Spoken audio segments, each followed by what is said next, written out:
कृष्ण जन्मभूमि के केस में मैं आपको बताना चाहता हूं कि जो सिविल सूट नंबर 1 है, ओएस नंबर 1, उसमें आज 7/11 की हियरिंग होने वाली है। 7/11 का मतलब है कि जो शाहीदगाह मस्जिद, उन्होंने कहा कि ये केस चलने लायक योग्य नहीं है क्योंकि places of worship act, Waqf act, specific relief act और अलग अलग कानूनों से बाधित है। इसलिए इस केस को यहीं पे खत्म कर दिया जाए और इसमें कोई आगे फर्दर कोर्ट अपनी कार्रवाई ना करे। सीपीसी में इसकी व्यवस्था है, जिसे ऑर्डर 7 रूल 11 की प्रक्रिया कहते हैं।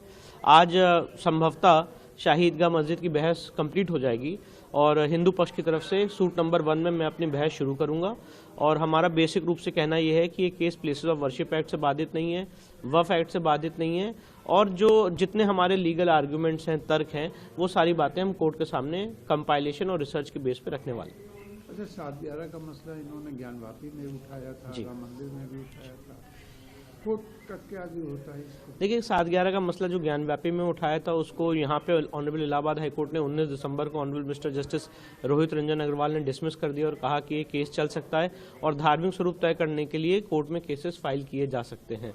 साथ ही साथ मैं आपको बताना चाहता हूँ, ज्ञानव्यापी के मसले में 7/11 की एप्लीकेशन डिस्ट्रिक्ट जज वाराणसी ने 12 सितंबर को डिसमिस की थी, इलाहाबाद हाईकोर्ट ने 31 मई को डिसमिस की थी। इसलिए जिस तरह की वो दलीलें लेके आ रहे हैं कोर्ट के समक्ष, मुझे ऐसा लगता है कि उसमें कोई लीगल बहुत ज्यादा तथ्य नहीं है और हम अपनी सारी बातें कोर्ट के समक्ष रखेंगे। मुस्लिम पक्ष बार बार इस मेंटेनेबिलिटी पे प्रश्न उठाता है, क्या पिछली बार बहस हुई? पिछली बार मैंने आपको जैसा बताया, उनका ये कहना था कि भाई ये जो कृष्ण जन्मभूमि का केस है, ये प्लेसेस ऑफ वर्शिप एक्ट 1991 से बाधित है और वक्फ एक्ट 1995 से बाधित है, इसलिए इस केस को यहीं पे खत्म कर दिया जाए और ये आगे ना चले। कैसे ये वक्फ हुई, इस सवाल का भी जवाब हम कोर्ट में देंगे। प्लेसेस ऑफ वर्शिप एक्ट से केस कैसे बाधित नहीं है, उसका मैं आपको सीधा सीधा उदाहरण दे देता हूँ। हमने अपने प्लेंट में लिखा हुआ है कि यहाँ पे जो शाहीदगाह मस्जिद बनी है, ये 12 अक्टूबर 1968 के समझौते के बाद बनी। उससे पहले यहाँ पे कोई शाही ईदगाह मस्जिद नहीं अप्लाई करती थी। प्लेसेस ऑफ वर्शिप एक्ट में जो कट ऑफ डेट है वो है 15 अगस्त 1947।